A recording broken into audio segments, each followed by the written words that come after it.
And now, under caution, Juan Pablo Montoya has crashed and gone aflame. And the car brakes, won't steer, and he slides up the track.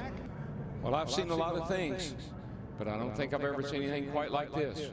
Dave Blaney was leading at the time of this caution, and after a lengthy red flag, he eventually ended up losing the race. We are here to try and change that in today's episode of History Rewritten here in the 2012 Daytona 500. We have 32 laps of racing, and our quest is simple. Put Dave Blaney into victory lane here and make him the 2012 Daytona 500 champion. The race was red flagged for well over an hour, about 2 hours, and it was only approximately 40 laps to go in the race, and quite confident if anyone else had the lead in that race, there was a good likelihood that the race would have been called where it was. But nonetheless, we are trying to put Dave Blaney in victory lane here in this number 36 Chevrolet. Now starting from the back of the field, racing with the 2012 car set on NR 2003 at a old school Daytona as well to fit the era of this race. So this is not going to be an easy race. I found it quite hard throughout this race to be able to make passes. And one thing that I still haven't figured out with NR 2003 is the way the steering wheel is. It's so weird because it's constantly pulling you not just to the left, hardcore to the left, because it is natural for a NASCAR stock car to pull left on the straightaways, and you of course have to counter that by holding the wheel a little bit to the right. But no, to get this car going straight, and right here I'm turning the wheel not left, I had the wheel still turned to the right in the corners. That's how far this car was pulling to the left, and that was something we're gonna have to pay attention to as this race goes on, because it can certainly catch me off guard by a little bit here. Now as we exit turn 4, giving a tap to the back of the 83 Landon Castle right there for that Burger King Toyota. Now we're going to give him a shot to the back bumper, now trying to push him forward. There's the 21 car driven by Trevor Bayne, of course, the 2011 Daytona 500 champion, defending Cup champion at this point in time, right on the right rear of Landon Castle as we suck up to the back of the 33 of Clint Boyer. Actually, no, that's not Clint Boyer anymore, because Boyer moved on to the 15 for Michael Waltrip Racing this season. Actually, I don't know who's in that 33, unless it's maybe Austin Dillon has actually catched the wall on the exit of turn 4. So we are going to give up some track position now. Casey Mears goes by us, and the other Casey Kane, joins us there on the inside, says thank you very much, I'm going to take that. So we drop back down to 39th place, and it is going to be a difficult race to go forward. This is not going to be an easy challenge by any means, and whatever happens, happens. If we suck, we suck. If we win, great. Now, as we continue trying to move our way forward, mainly 2x2x2 that we're seeing here, but we are seeing bits of 3 wide. Of course, IRL in the 2012 Daytona 500, kind of similar. A lot of 2x2, and of course some 3 wide, of course, was definitely sprinkled in there.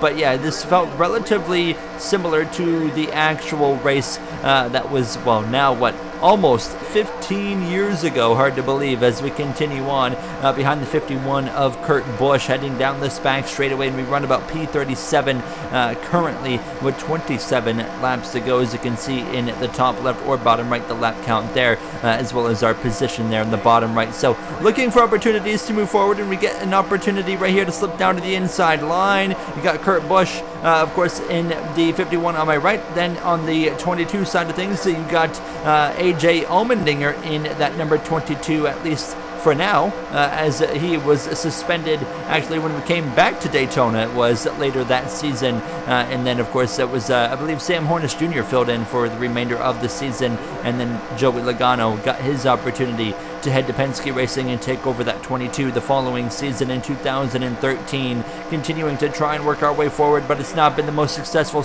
challenge so far, as we got 23 laps to go already in this challenge, and we dive again back down to the inside, and the outside it can go forward, but not for long, and that was where I was kind of getting caught off guard, is having to dive back down to the inside as soon as I can, because you can only get a few moments to make that outside work, and here I am trying to make it work again, pulling up behind the 97, I believe that's Joe Nemechek now, a bit of a stack up on our nose, and we're just going to stay right here. We're into the top 32 now, so 22 laps to go, not where we want to be, and actually a stack up on our nose. Somehow don't get any damage out of it, thank goodness, but now we're 3 wide middle. Here comes the 33, and now we're split through the center. We're going to clear the 97, get back up to speed, but a bit of a stack up, and that kind of separated things. You can see the pack definitely separated right here as we come through to 21 laps to go. Lap 12, Mark Martin there in the 55, settling in line behind the 21. Of course, Martin going to be happy because the door numbers are still on the door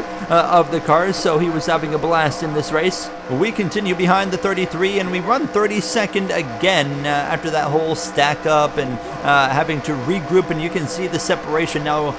Cars should get closer together as these laps go on, as I'm trying to find a way past the 33, and here we go to the inside. Now into the top 30, we were 29th, that pass was for. Next up, Kurt Busch in that number 51 as we exit turn 2, heading down this back straightaway. Couldn't quite make anything happen. Now we come to lap 15, and actually Mark Martin got to my inside, so we're going to link up here with the Drive to End Hunger number 24, Hendrick driver of Jeff Gordon now, and not exactly where we want to be because you can see the separation between him and the cars in front, but I have no opportunity right now to get down because the 93 got to my inside. Jeff Gordon would get to the inside. I was all on my own, and I finally get clear right here on the exit of turn 2, but we drop back down to 30th, and we're now halfway through this race. We are running out of time, and we haven't gone very far. Now passing the 22 again of Kurt Busch as we continue to, I keep thinking that's Kurt Busch, AJ Allmendinger, as we continue to try and navigate our way through this pack of cars. 3 wide in front of us. We're going to turn the 93, head on into the outside while caution's going to fly. Not what we wanted. We needed green flag laps, and I just eliminated 2 or 3 of them, and that right there was, you saw a stack up in front of me, and then as I was trying to lift, the car was pulling left so hard I had my wheel turned over 90 degrees to the right. I had it nearly upside down 180 degrees, and it still glided left into the right rear of the 93. So when you're ready for it, it's pretty easy to handle, but in a moment where there's a big stack up, I had very little time to actually fix that, so we end up turning him, unfortunately, head on into the wall, and we would get back racing here from P27 on lap 21 of 32.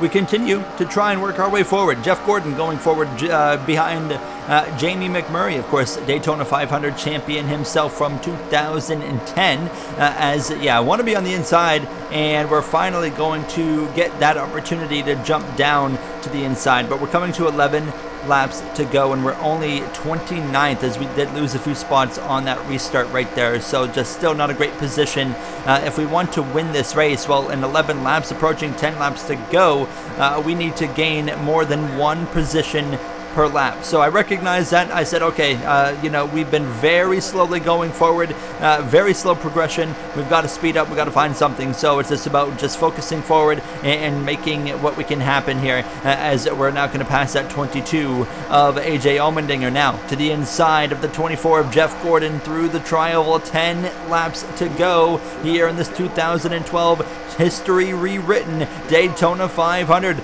Not going to be an easy pass on Gordon as we dive down into turn number 1. We're going to have a slipstream from, I can't even tell who that is in front of us now, but we'll clear the 24 on the exit of turn 2. Thank you very much. Another position gain. That's P26 to the inside now of Jamie McMurray. 9 laps to go. Carl Edwards just in front of him. Edwards never did win a Daytona 500. I don't even think Edwards ever won at a super speedway. He was certainly close in 2009 Talladega until he got turned around after a poor blocking attempt on Brad Keselowski now. But we passed McMurray, and now we're coming up on the 37. Not sure who that is, to be honest. Maybe like a Travis Kvapil, but that's probably way wrong, as we're actually going to make contact with them on the exit of turn 2, and now we lose a whole bunch of speed as we exit the corners. So that was not ideal, and we make a self-inflicted error after getting into the top 25. So we have to regroup after losing about 3 spots now as we come to 6 laps to go. We're down to 27th. and yeah, that was just a self-inflicted moment right there, and we just have to focus on going forward. Michael Waltrip in front of us in the number 40, McMurray on the inside. We're coming to 5 to go. Can we really go from 27th to 1st in 5 laps? Unlikely. Well, we crashed. That's another thing. We've been, of course, in a few close moments already in this race. Somehow we're still pointing in the right direction, which is the main thing now as we exit turn 4, coming up on these final few laps of racing. And yeah, we don't have a lot of time to make anything happen now at this point. So going down into turn number 1, a stack up will split the middle. That's something right there that we can take advantage of. With that nearly turned into a major incident now as we exit turn 2. That's going to give us plenty of positions. Now we might be able to get into the top 20 coming up on 4 laps to go in this Daytona 500, but that's still just not enough. And we were P21 at the start of 4 to go. To the inside now of Jeff Burton, Joey Logano, Jimmy Johnson, who crashed out oh so early in the Daytona 500 this year. I think it was lap 2 of the race, if I remember correctly now, as we exit turn 4, continuing to go forward now, coming up on 3 laps to go. Do we have enough time? I don't think so. It's hard to move forward, and we're up to, it says 12, that's not right, there it is, P19. I don't think we're going to have enough time as we approach the final couple of laps here from this 2012 Daytona 500 now. I'm sorry, Dave Blaney, to let you down from the looks of it now, as I'm going to throw a block on the oncoming traffic on the outside. That was Dale Jr. I threw a bit of a block on now as we head down into turn 3, approaching 2 laps to go, going anywhere I can at this point now as we get to the back of Harvick. Going to give him a shot to the bumper. No, it's not going to work. We're going to turn Harvick, and we're going to collect ourselves as well, and the crash is going to end our day here in the Daytona 500. History rewritten. It was a total disaster, a complete failure of a challenge here, and sometimes it happens. Sometimes you fail, sometimes you succeed. Certainly today we fail, and Dave Blaney, just like real life, will not win the 2012 Daytona 500, as that's going to wrap it up here. Matt Kenseth won this race in real life, and he actually would end up winning this race in the game, so history remains the same.